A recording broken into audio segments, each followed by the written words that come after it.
অভিজিৎ গঙ্গোপাধ্যায় সিবিআইদের রাত ৮টা সাড়ে ৮টার সময় ডেকেছিলেন। সিবিআইয়ের ৭ থেকে ৮ জনের একটা টিম ছিল, তাদের মধ্যে ২ জন স্বামী স্ত্রী ছিলেন।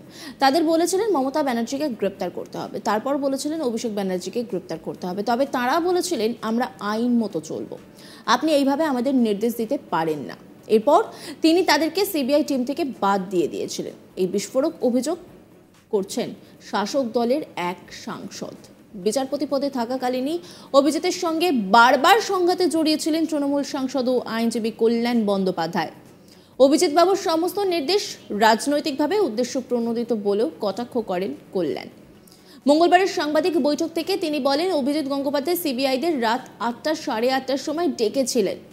সিবিআই এর ৭ থেকে ৮ জনের একটা টিম ছিল, তাদের মধ্যে ২ জন স্বামী স্ত্রী ছিলেন।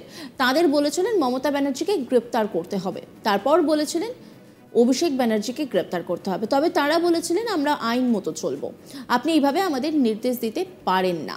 তারপর তিনি তাদেরকে সিবিআই টিম থেকে বাদ দিয়ে দিয়েছিলেন। কি বলছেন কল্যাণ বন্দ্যোপাধ্যায়, শোনাবো আপনাদের। উনি সিবিআইদের রাত্রি ৮টা সাড়ে ৮টার সময় ডেকেছিলেন। একটা সিবিআই এর ৭ থেকে ৮ জনের টিম ছিল। সেই ৭ থেকে ৮ জন টিমের মধ্যে ২ জন অফিসার ছিল যারা হাজব্যান্ড অ্যান্ড ওয়াইফ। সেই হাজব্যান্ড অ্যান্ড ওয়াইফকে বলেছিল মমতা ব্যানার্জিকে অ্যারেস্ট করতে হবে, মানে ওই টিমটাকে বলেছিল।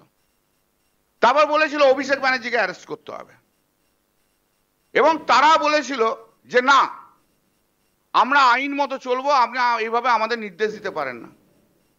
তারপরে উনি টেলিফোন করে, কাকে টেলিফোন করে, সেই ২ হাজব্যান্ড অ্যান্ড ওয়াইফ যারা ছিল সিবিআই অফিসার, তাদেরকে ওই সিবিআই টিম থেকে তাকে বাদ দিয়ে দিয়েছিল।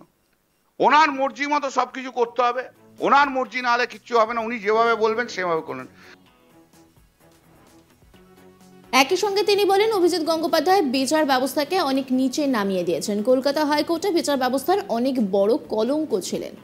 কলকাতা হাইকোর্টের ডিগনিটিকে মাটির নিচে নামিয়ে দিয়েছেন। উনি অসভ্য, অভদ্র লোক।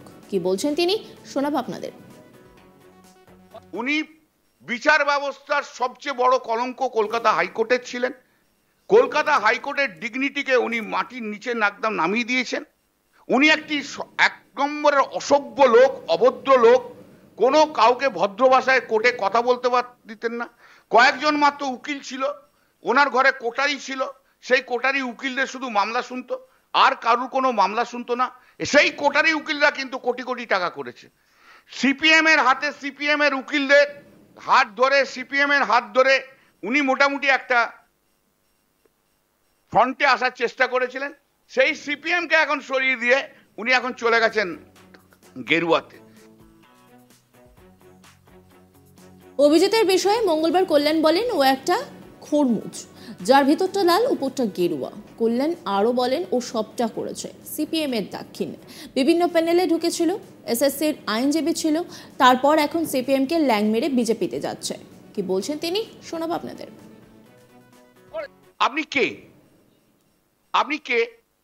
আপনি নিশীথ অধিকারীর জুনিয়র ছিলেন, সিপিএম এর ঘরানায় বড় হয়েছে, সিপিএম এর দয়া দাক্ষিণ্যে বিভিন্ন প্যানেলে ঢুকেছিলেন, সিপিএম এর দাক্ষিণ্যে আপনি এসএসসি লয়ার হয়েছিলেন, স্কুল সার্ভিস কমিশনের লয়ার হয়েছিলেন। বিকাশ দা আমার বিরোধী দল হতে পারে,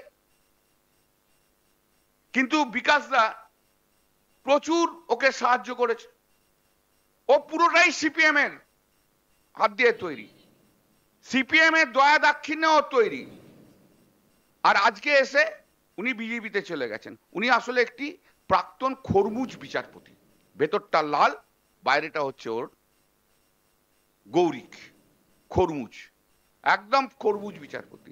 ওনার ৫৬ বছর বয়সে যদি কোনো আইনজীবী হাইকোর্টের জজ হয়, বুঝতেই পাচ্ছেন তার জ্ঞানগম্যি কোথায় ছিল।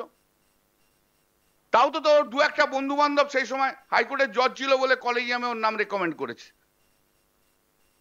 ৫৬ বছর বয়সে একটা হাইকোর্টের জজ হয়, কেউ হয় কখনো? এমন কোনো মামলা নেই যে মামলা ও আর্গুমেন্ট করেছে, যে আর্গুমেন্টে জাজমেন্ট রিপোর্টেড হয়েছে। আবার এমন কোনো মামলা নেই যে মামলাতে ও জজ হিসেবে জাজমেন্ট দিয়েছে, জাজমেন্ট রিপোর্টেড হয়েছে। আপনি কে?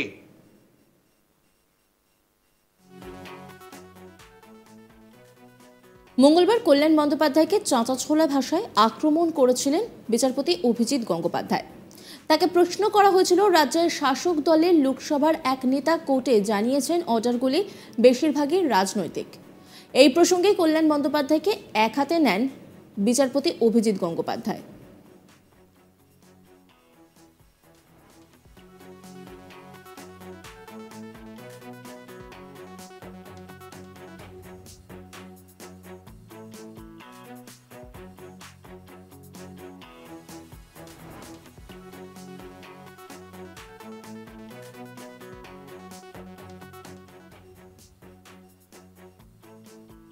অভিজিৎ গঙ্গোপাধ্যায় সিবিআইদের রাত 8টায় 8:30টার সময় ডেকেছিলেন। সিবিআই এর 7 থেকে 8 জনের একটা টিম ছিল, তাদের মধ্যে 2 জন স্বামী স্ত্রী ছিলেন। তাদের বলেছিলেন মমতা ব্যানার্জিকে গ্রেপ্তার করতে হবে, তারপর বলেছিলেন অভিষেক ব্যানার্জিকে গ্রেপ্তার করতে হবে, তবে তাঁরা বলেছিলেন আমরা আইন মতো চলব, আপনি এইভাবে আমাদের নির্দেশ দিতে পারেন না। তারপর তিনি তাদেরকে সিবিআই টিম থেকে বাদ দিয়ে দিয়েছিলেন। এই বিস্ফোরক অভিযোগ আমরা করছি না, করছেন বঙ্গের শাসক দলের এক সাংসদ। বিচারপতি পদে থাকাকালীনই অভিজিতের সঙ্গে বারবার সংঘাতে জড়িয়েছিলেন তৃণমূল সাংসদ ও আইনজীবী কল্যাণ বন্দ্যোপাধ্যায়। অভিজিৎ বাবুর সমস্ত নির্দেশ রাজনৈতিকভাবে উদ্দেশ্য প্রণোদিত বলেও কটাক্ষ করেন তিনি।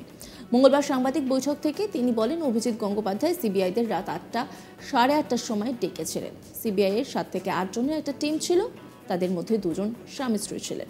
তাদের বলেছিলেন মমতা ব্যানার্জিকে গ্রেপ্তার করতে হবে, তারপর বলেছিলেন অভিষেক ব্যানার্জিকে গ্রেপ্তার করতে হবে, তবে তারা বলেছিলেন আমরা আইন মতো চলবো, আপনি এইভাবে আমাদের নির্দেশ দিতে পারেন না। তারপর তিনি তাদেরকে সিবিআই টিম থেকে বাদ দিয়ে দিয়েছিলেন। তিনি কি বলছেন শোনাব আপনাদের। উনি সিবিআইদের রাত্রি 8টা 8:30টার সময় ডেকেছিলেন। একটা সিবিআই এর 7 থেকে 8 জনের টিম ছিল।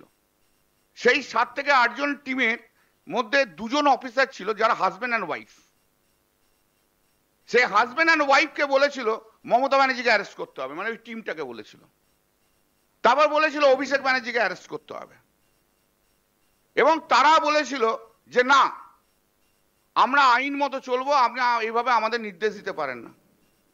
তারপরে উনি টেলিফোন করে, কাকে টেলিফোন করে, সেই 2 হাজবেন্ড অ্যান্ড ওয়াইফ যারা ছিল সিবিআই অফিসার, তাদেরকে ওই সিবিআই টিম থেকে তাকে বাদ দিয়ে দিয়েছিল। ওনার মর্জি মতো সবকিছু করতে হবে, ওনার মর্জি না হলে কিচ্ছু হবে না, উনি যেভাবে বলবেন সেভাবে করবেন।